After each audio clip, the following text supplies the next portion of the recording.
Have you ever asked yourself, how can I increase the quantity of information my brain can hold? If yes, then keep watching. If no, keep watching. I was doing a research as to know if it's possible for us humans to train our brain to recall large quantity of information. Then I came across an article that was talking about Solomon Shereshevsky.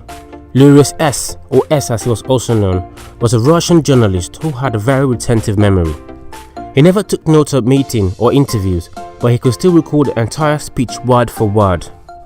The neuropsychologist Alexander Luria did a study on Solomon Shereshevsky by giving him a complex mathematical formulas, huge matrices, and poems in foreign languages. He was able to memorize them in minutes. That's not all, by the way. He was also able to recall them years later. Isn't that a retentive memory? Solomon Shereshevsky is an epitome of how powerful the brain can be at holding information. In this video, you're going to learn 4 techniques that would help your brain retain information faster. But before we start, I want you to poke the subscribe button and hit the bell icon to get notified whenever I release a new video. Number 1. Mnemonics. What are mnemonics, you ask? Mnemonics are memory devices that aid in recalling large pieces of data, especially in the form of lists. It also helps to remember the structures of information. Solomon Shereshevsky is a very good example of someone who uses mnemonics. The idea behind mnemonic is making difficult to remember information more memorable. Here are some examples of mnemonics. Roy G. Beef, or Richard of York gave battle in vain.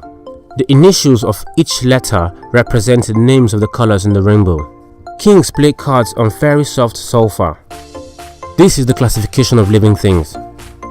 My very educated mother just served us nachos. The first alphabet in each word represent the names of planets in our solar system. Write down in the comment section below the mnemonics you've used or know. Number 2.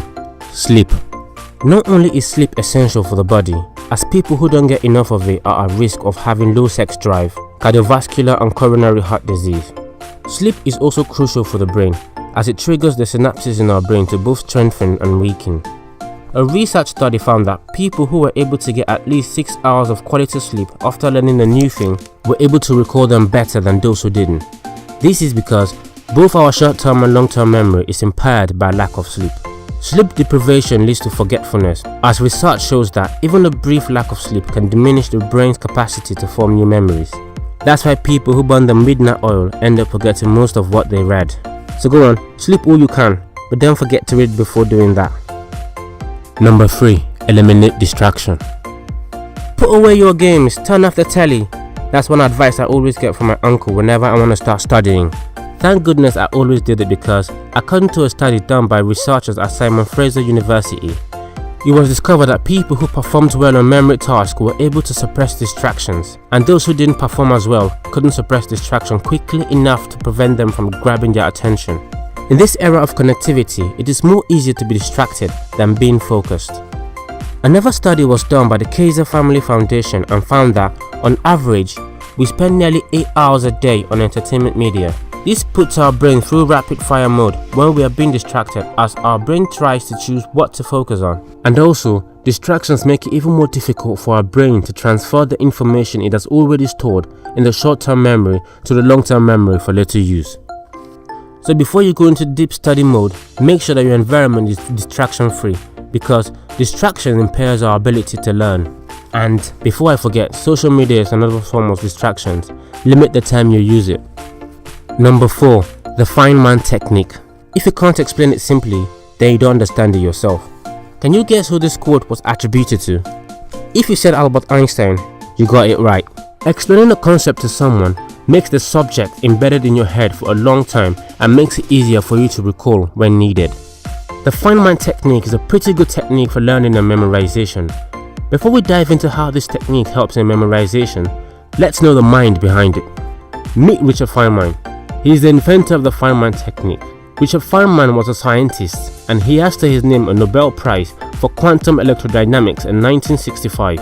The great explainer, as he was also known, Feynman was able to explain complex topics like quantum electrodynamics to anyone, even a kid, and that person will understand because he uses simple terms. Now let's see how the Feynman technique works. There are 4 steps to this technique, but for the sake of this video, we're going to go through one.